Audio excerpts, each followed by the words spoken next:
Nebraska MAGA farmers frozen in fear and regret after realizing they are going bankrupt. Yeah, you heard that right. Farmers, many of whom voted MAGA, are now facing some tough consequences. This story is going viral under the hashtag FAFO season, and if you don't know what FAFO means, it basically stands for F around and find out. Let's break this down, react to it, and see what's really happening here. Hey, it's Joe from Georgia. So we're getting ready for the first domino to fall, and we know what happens after the first one falls. Well, the state of Nebraska, the governor, Jim Pillen, has asked the federal government for help because they're not going to be able to pay their bills this year. And here's the problem in Nebraska. They had over a $2 billion contract with the Chinese government to export soybeans to China. Well, out of that $2 billion, they've canceled all the contracts. So out of that $2 billion, $350 million was state revenue taxes. They're not getting any of that. And the governor also goes on to say that because the migrant farmers weren't able to work in Nebraska this summer, that those people didn't pay their taxes either. And the farmers who already have crops in the ground, folks, they've already spent their money. They're going to need help too because they're not getting any money from the contracts anymore. So Nebraska is the first state. And when you look at the Midwest, you're probably looking at Kansas, you're looking at Iowa, South Dakota, all of those places that are large exporters of grains to China and depend on migrant farm labor. They're not going to be able to pay their bills either. So here's the first one to fall. But of course, as we do know, a certain person in a certain house in Washington, D.C. at 1600 Pennsylvania Avenue, they know all about bankruptcy. I'm sure they'll be able to help.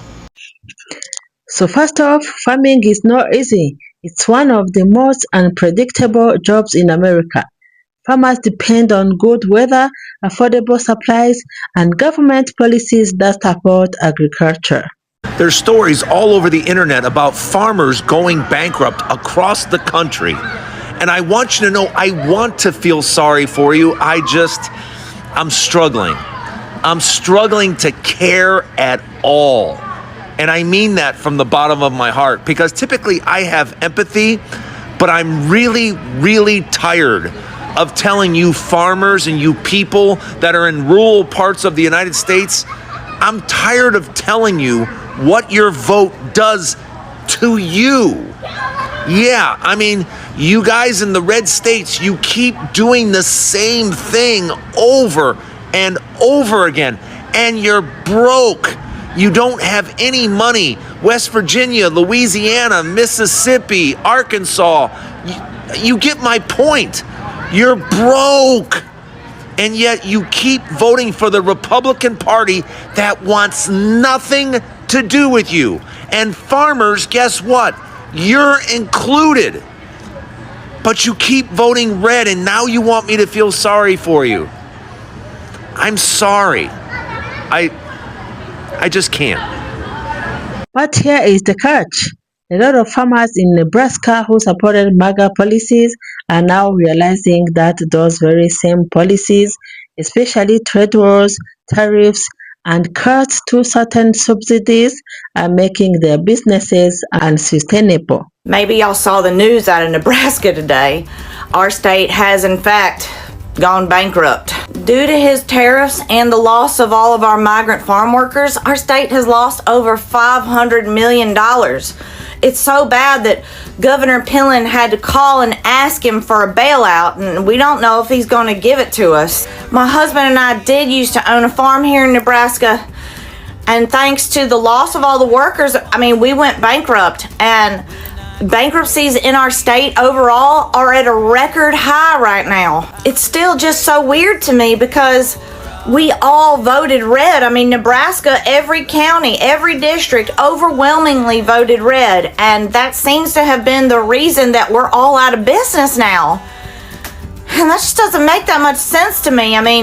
If you vote for a party, shouldn't they protect you? Shouldn't they pass policies that will help you stay out of bankruptcy? And it's not just the farms, but The whole state is going under because we voted red. When you're a farming family like mine, I can see now that it is important to think before you vote. Some new numbers have just come out that actually, in some way, make me happy, in some ways make me sad.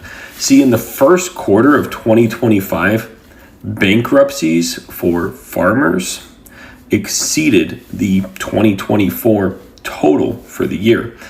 And in the second quarter, according to new reporting that just came out, they doubled last year's number. So the farmers that overwhelmingly voted for the administration we have are filing bankruptcies at a record pace. The last time farm bankruptcies were this high was during Trump's last term. For somebody that claims to love farmers, he sure just consistently hurts them. In fact, the last time it was this high was between 2018 and 2019. You would think maybe it was during 2020 and all that craziness, but no. This is all pre-pandemic Trump wonderful economic policies affecting farmers once again. Think about it. When Trump started a trade war with China, who got hit first? Farmers.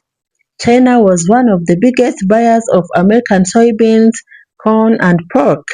But after the tariffs, China started buying from Brazil and other countries instead. Prices dropped from American farmers and many never recovered. And now, with inflation, higher interest rates, and climate change hitting hard, the pressure is worse than ever. Nebraska going into bankruptcy because of self-inflicted damage. They were team firing over here, saying, you know what, everybody pull yourself up by your bootstraps. Our ideology is nobody should get anything that they don't deserve. Now they want a bailout. They're asking for socialism. Socialism bad until I need socialism. Get the fuck out of here, dude.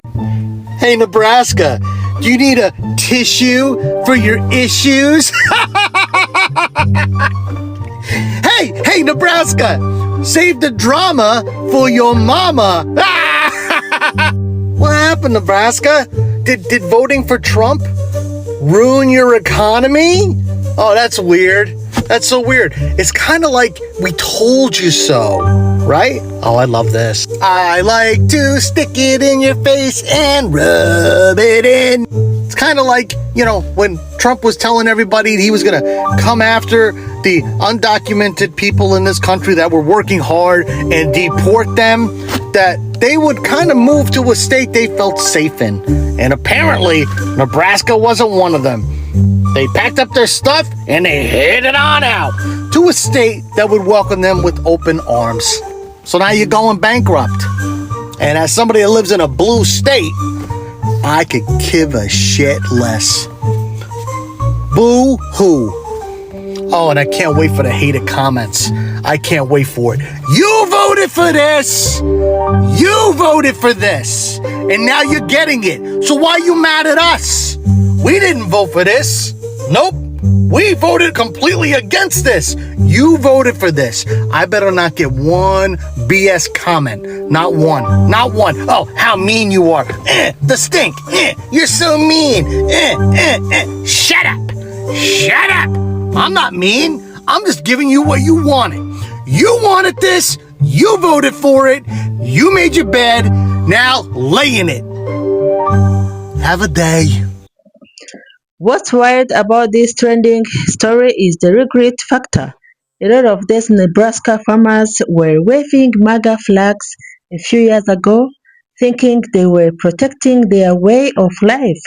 But now, they're literally saying things like, "We didn't think it would come to this." Imagine being a farmer who voted for policies that ended up cutting off your own market, raising your costs, and leaving you in debt. That's the definition of FAFO season. And honestly, it's a human story too, because on one side, you feel sympathy for families losing their farms. That's generations of work. But on the other hand, it's hard to ignore the irony. They voted for policies that hurt them the most. Alright guys, I didn't really want to have to get on here and do this, but I had to. These are fiberglass stakes right here. Those big bulky stakes on the back of the truck, wooden stakes. I called 2 weeks ago to get a quote on these fiberglass stakes because we need some more stakes this year. I got a quote, 83 cents. I called the man this morning. I said, hey, I know these tariffs are crazy and everything going on. I said, what can you do me on those fiberglass stakes now if we needed a load? It's a 3-month ETA from time you place the order. He said, Taylor, you don't want to hear this price that I'm about to give you. And I said, well, give it to me anyways. He said, each of those stakes now is going to be $1.74 a piece. And I said, well, you know, and I know both that we can't do that, and that's going to be impossible.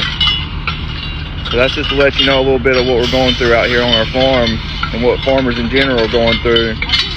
These tariffs, not the best thing for our country. I voted for Trump. Here is where it gets even deeper. This is not just about Nebraska. Farmers across the Midwest are struggling, and it raises a big question: should politics really be about culture wars, or should it be about protecting people's actual livelihoods? Because when the slogans fade, the reality is bills, debt, and bank repossessions. This story also highlights how disinformation works. Many farmers were told that MAGA policies would make them richer and stronger. But the opposite happened. Now they are realizing too late that trade wars and cuts to rural support programs left them hanging. It's almost like the political promises were designed for short-term hype, not long-term survival. So yeah, Nebraska farmers are feeling the sting right now. They thought they were voting for strength and independence, but ended up with bankruptcy notices and regret. That's the harsh truth of FAFO season. What do you think? Do you feel sympathy for these farmers, or do you think this is just consequences playing out? Drop your thoughts in the comments because I really want to hear how you all see this situation. So thanks for watching my breakdown of this trending news story. Don't forget to like, subscribe, and share if you found this interesting. And keep an eye out because more reaction videos are coming soon. Until then, stay informed and stay real. Peace.